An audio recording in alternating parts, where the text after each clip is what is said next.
everybody. So today we're going to have the next tasting of my wet Chinook with Crystal 40 malt.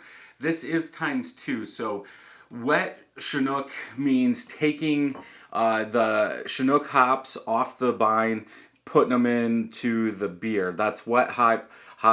It's not like a dry hop or anything like that. It is just using the hop straight off the vine, not drying them out.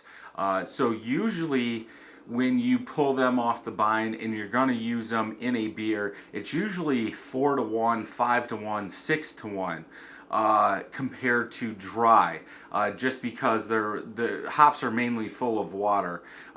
So you're going to have to use a lot more of them when they're wet in order to get the same flavors. I did not go back and look at any other reviews of this. We are going to see. So this one is ×2. You'll have to look at the video because I just pulled this out of the fridge and was like, I need to taste that. I do like Chinook hops. This was bottled on 9/1/2020, 4.12% ABV. So this is over a year old. So let's see what wet hops taste like after a year old. 4 carbonation tablets, so hopefully I don't get wet. Ooh, low hiss, a little bit of smoke there. Looks more like a Crystal 60 than a 40. There we go. I'm going to stop there. We'll see how clear this thing is. I need to take care of my caps. Nice head though. Off-white, tannish colored head, small and medium bubbles. The medium ones are mainly around the center. About a quarter finger of head. Yeah, golden orange in color. You guys are seeing, oops, wrong way, wrong hand. I mean, you can see my face through there. That thing is clear. So obviously letting a beer sit for a year is helping it. Looks good. Looks, again, more like a Crystal 60 than a Crystal 40 to me. Let's go ahead and smell. There's a touch of spice in there. It almost, and I was in a kick for a while there. Again, I don't have the paper. I didn't look it up. So if you want to investigate, or I'll put it down in the comments, down in the description, I will put the full bill. But it almost smells like I used rye malt in there.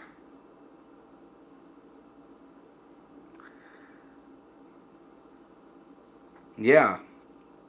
Kind of a malty, spicy, and that is it. Like no bitterness, no nothing like that. I'm guessing this is going to be a little bit thicker since the ABVs, what was it, 4.12. So that's very low. Let's go ahead and taste. Whew. Spice. That could be from hops.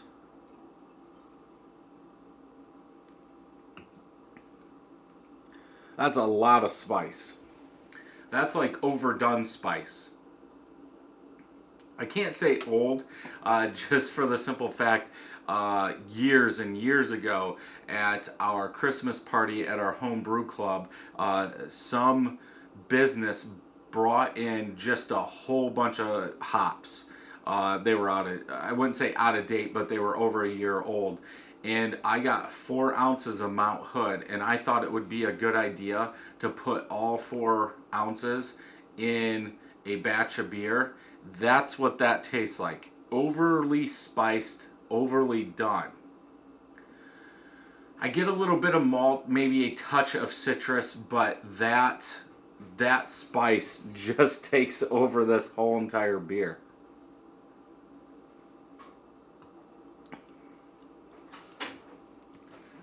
It's not bad.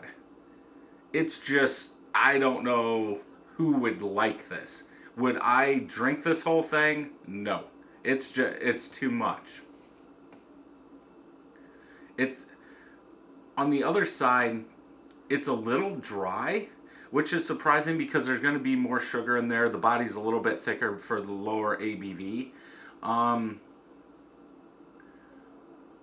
It's not overly sweet.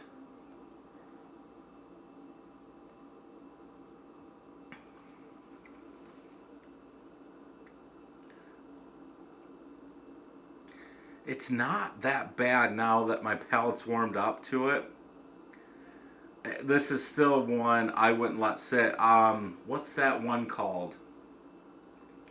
Uh, Back years ago, I used to make a Chinook IPA from Northern Brewer. Dead Ringer? No, that's the Two-Hearted clone. I don't remember what the name of it was.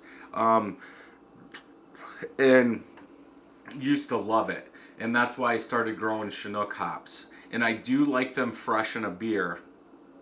But it seems like that citrus quality has really went away after a year, which, yeah. And that spice is just a little too much.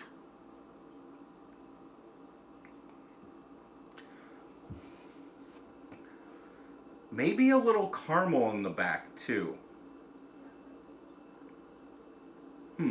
Yeah, definitely one that I wouldn't brew and let sit. But again, I'll post the playlist up here if you want to go check out the other ones of this. I think I do have a 60, so now I'm going to have to try and find that to have it. But we will have a ton of new videos coming up on homebrewing here soon. So if you enjoyed this video, check some more out over here. And until next time, happy brewing.